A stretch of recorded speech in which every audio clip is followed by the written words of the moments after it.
Bueno, vamos a empezar ahora con un segundo momento que tiene que ver con un tiempo generalmente conocido como o caracterizado como un tiempo de impunidad, pero que también me gusta decir, como dice el sociólogo Emilio Krenzel, que está caracterizado por lo que se conoce como la memoria con estatus propio. Es decir, que si bien van a ocurrir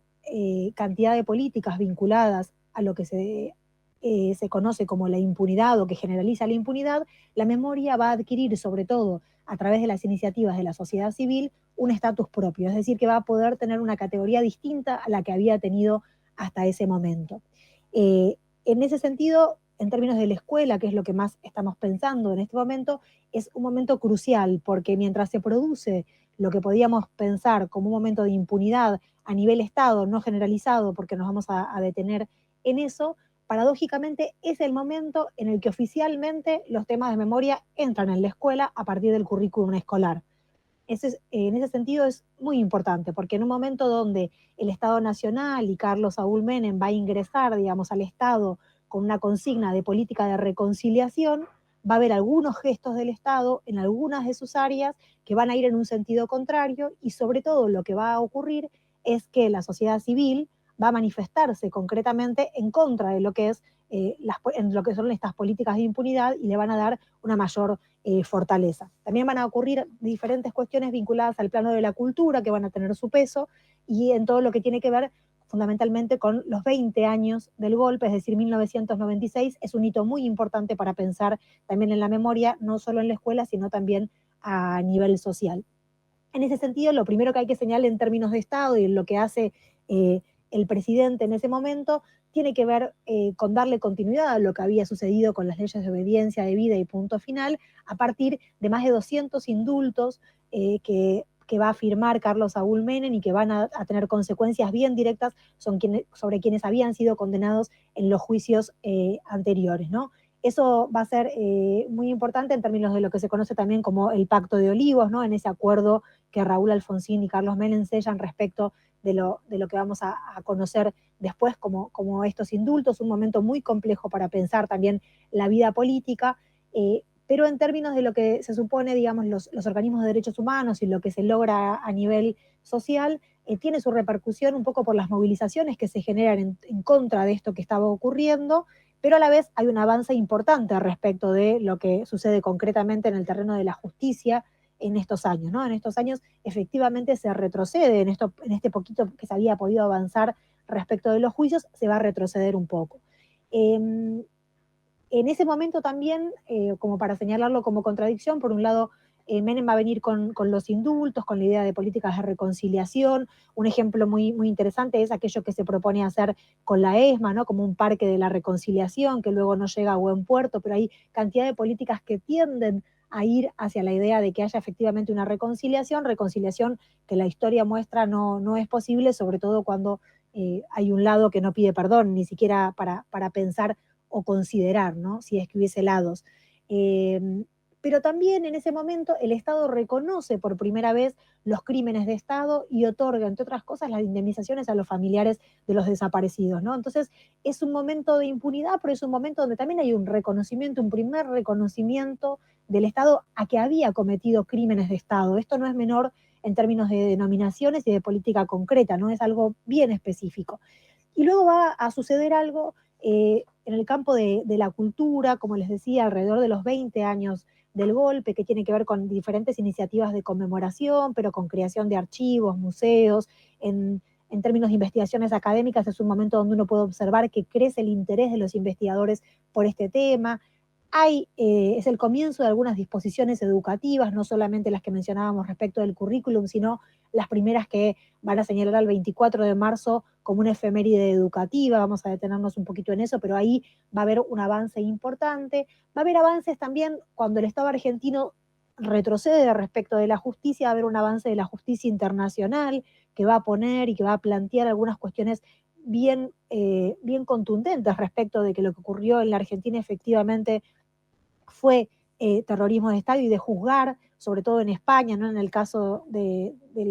la justicia del juez Baltasar Garzón, es uno de los juicios emblemáticos, pero también los hay en Italia y en otros lugares de Europa,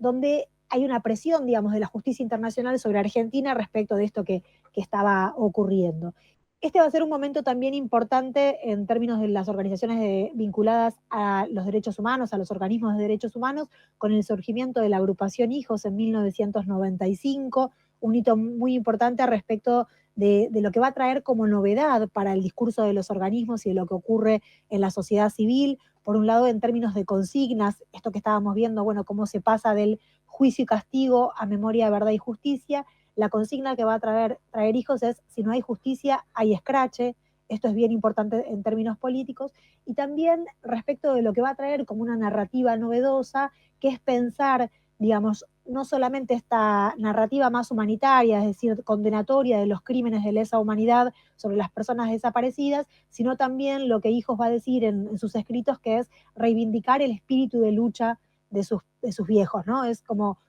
un momento en el que aparece en la escena la posibilidad de nombrar que estas personas que habían desaparecido tenían un proyecto político, ¿no? Esto va a aparecer más en la escena y va a empezar a tener otra denominación, ¿no? Vamos a poder ver quizás reimprimiendo algunas representaciones culturales, como por ejemplo la Noche de los Lápices, vamos a poder observar en ese momento que no solo peleaban por el boleto estudiantil, sino que había otras demandas de estos jóvenes que fueron desaparecidos en aquel momento. En este momento también es un momento, digamos, de mucha ebullición de lo que tiene que ver con el plano de la cultura, ¿no? Ahí van a aparecer otras representaciones culturales vinculadas a la temática con fuerte peso, y sobre todo la marcha del 24 de marzo de 1996 va a ser una marcha masiva, va a ser una marcha en la que Hijos ingresa por primera vez, con mucha fuerza, muy aplaudido también por la sociedad, como una novedad, como también una forma de mostrar que la muerte no había triunfado, sino que había triunfado la vida, a partir de esos hijos que mostraban que esas ausencias de sus padres podían convertirse también en otra cosa. Para la escuela, este momento es bien importante, por un lado porque, como señalamos al comienzo, van a aparecer estas primeras normativas educativas vinculadas sobre todo al currículum, a la presencia del currículum, pero me parece que por primera vez la escuela se hace eco de algo de lo que está sucediendo a nivel cultural y de algunas de las cuestiones que van planteando los organismos de derechos humanos. De alguna manera, estos discursos logran, podríamos decir, permear a la escuela, y la escuela pasa a convertirse quizás en una caja de resonancia, que no es siempre posible pensarla así, de lo que está ocurriendo socialmente. Es decir, que de alguna manera estas voluntades individuales de docentes y también de algunos gremios docentes que nosotros veíamos en el periodo anterior empiezan primero a multiplicarse, diríamos, pero también a tomar otras formas, a tomar forma también de propuestas educativas más articuladas, mayormente articuladas. Si uno indaga en qué tipo de materiales surgen, en ese momento uno puede encontrar algunos materiales educativos que empiezan a surgir. Un trabajo emblemático en términos educativos es el que es publicado por Eudeva, de Silvia Finocchio, eh, Silvia Gochman y Inés Dussel, ¿no? Haciendo memoria en el país de nunca más, que es publicado por esos años, donde por primera vez propuestas educativas van a tener. La Comisión Provincial por la Memoria va a tener también allí algunas primeras producciones respecto de cómo enseñar la dictadura en el ámbito educativo. También los gremios docentes van a tener sus primeras producciones para pensar este momento. Y también lo que narran los organismos de derechos humanos, abuelas, madres, hijos fundamentalmente, es que es un momento donde las escuelas se acercan a los organismos para pedir que estos organismos vayan a dar testimonio en primera persona de aquello que había ocurrido. Es decir, que de alguna manera la escuela le abre las puertas también a estas historias individuales, pensando que había algo para contar. Y lo que van a hacer también estos organismos, y me parece bien interesante, es incluir una narrativa que no tiene que ver solamente con esa vivencia más individual, ese dolor más individual, sino este movimiento que hacen los organismos continuamente, que es pensar en un dolor colectivo. Es decir, no solamente esto que me pasó a mí, sino esto que pasó socialmente, por lo que yo me junté con otros y con otras para hacer este reclamo social, y que a la vez también tiene que ver con otras cuestiones. Otro punto muy importante para esta década va a tener que ver justamente con las con las políticas económicas. ¿Por qué? Porque por un lado, en la marcha del 24 de marzo de 1996 va a ser el primer momento en el que un documento público de una marcha se mencionan y se denuncian esas políticas económicas que tenían mucha relación con lo que estaba ocurriendo en el programa económico de ese gobierno, ¿no? Entonces eso va a ser también un punto importante respecto de la narrativa, de lo que empezamos a decir y decimos de ese momento. Es decir, que va a haber un plano represivo al que prestarle atención, pero también va a haber aspectos económicos a tener en cuenta en la enseñanza. Eso es más difícil de encontrar en las propuestas educativas, pero si uno busca, empieza a haber algunas relaciones entre lo que tiene que ver con la deuda externa, ¿no? ¿Qué significa la deuda externa en el momento de la dictadura y en los 90? ¿Qué significa un proyecto económico neoliberal? Bueno, ahí hay varias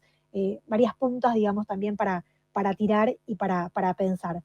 Luego, bueno, algunos antecedentes a lo que termina siendo el 24 de marzo como feriado nacional en la provincia de Buenos Aires, el 24 de marzo de 1996, a partir de una decisión de una ley provincial, se coloca en el calendario escolar, la ley provincial 11.782 coloca la efeméride escolar en la provincia de Buenos Aires ya en el año 96. En el año 98, la ministra de Educación, Susana Decide, con una normativa bien polémica, publica en el boletín oficial en el 1988 también la importancia de recordar, pero va a decir esta expresión normativa del boletín oficial de 1998, va a decir recordar a las víctimas tanto de la violencia irracional desatada por los grupos armados como la represión ilegal. Es decir, que en este momento va a convivir esta idea de teoría de los dos demonios con una teoría que empieza a colocar el Estado como responsable, ¿no? Eso va a estar conviviendo permanentemente en este periodo. Luego hay un antecedente importante que a mí me gusta mencionar, que es que en el año 2001, nada más y nada menos que en el 2001, ese marzo, el Ministerio de Educación de la Nación va a tener un proyecto importante con el CELS, uno de los organismos de derechos humanos quizás más reconocidos en ese momento y que después también tuvo un trabajo bien importante, que es un trabajo que se hizo por los 25 años del golpe. Este trabajo que se hace por los 25 años del golpe convoca a distintas escuelas secundarias a construir monografías, trabajos de investigación, algo que después se va a recuperar con los años como una práctica, digamos, para las instituciones educativas. Finalmente, en el año 2002 se va a instituir a partir de una ley el Día por la Memoria, la Verdad y la Justicia, todavía no como feriado nacional, pero con mayor peso en la conmemoración, y ahí ya corriéndose de esta narrativa que había traído, digamos, la ministra Susana Decide, para empezar a hacerle lugar a una narrativa que tuviera más relación con la justicia, digamos, de aquel periodo. Y es ahí que en el Consejo Federal de Educación, es decir, en este ámbito de consenso de las 24 jurisdicciones, se va a aprobar también esta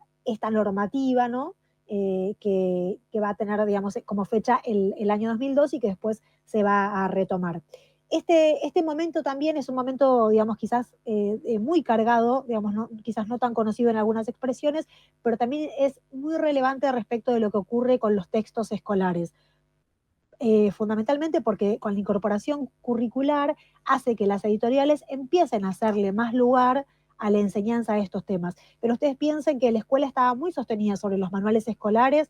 tanto para la primaria como para la secundaria, los libros de historia, de formación ética ciudadana, y en estos años las páginas destinadas a enseñar y las formas destinadas a enseñar empiezan a ocupar y ganar más espacio. Si uno hace un análisis ahí de los modos de nombrar también, se va a observar cómo cuando aparece la categoría de proceso de reorganización nacional, va a aparecer anteponiéndose como autodenominado, o sea, como va a haber una distancia con cómo se llamó. En estos primeros años uno va a poder observar esto que aparece así. También es un momento donde paradójicamente esta idea del silencio, de la omisión, va a estar presente, va a tener su presencia. Es un momento donde, si bien empiezan a emerger estas categorías, también va a ser un momento donde eso va a emerger. Y después respecto de de otros actores educativos, es un momento de mucha fuerza de los centros de estudiantes, donde los centros de estudiantes van a ser quienes impulsan, por ejemplo, el trabajo o la movilización respecto del 16 de septiembre, ¿no? No van a ser tanto los docentes, sino más los estudiantes quienes impulsan, quienes promuevan que hay algo que recordar a propósito de esa fecha. En estos momentos también a nivel judicial van a empezar digamos, a presentarse también algunos amparos judiciales bien específicos que también plantean, digamos, la necesidad de justicia. Sigue estando y sonando cada vez más fuerte esta consigna de si no hay justicia, hay escrache, y esa demanda aparece quizás con mayor fuerza, ¿no?